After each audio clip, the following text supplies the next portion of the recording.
Deleveraging. China credit growth in January was more than 11% after a 10% increase in December.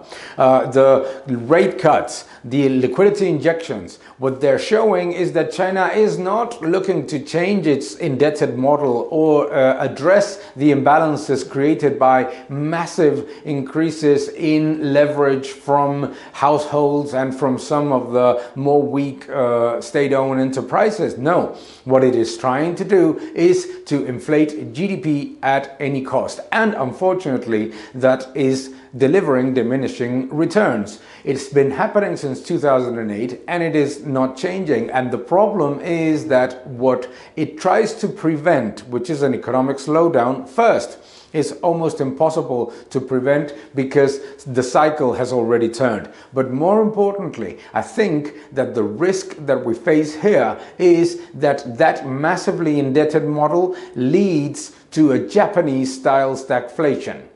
And the risk that we get into that perspective is that China tries to export its imbalances, generating further disinflation into the rest of the economies with which it trades. The Eurozone situation is not dissimilar. The ECB, facing the evidence of the economic slowdown, is talking about more TLTROs, liquidity injections, keeping low rates, etc. But the problem of the Eurozone has nothing to do with low rates or with liquidity injections, because liquidity is at all-time highs. Excess liquidity at the ECB is almost 2 trillion euros, 1.8 actually, and what they are going to deliver is actually more stagnation. So what needs to happen is actually the opposite. What needs to happen is that we see the economy starting to give better incentives to the high productivity sectors instead of the disguised subsidy that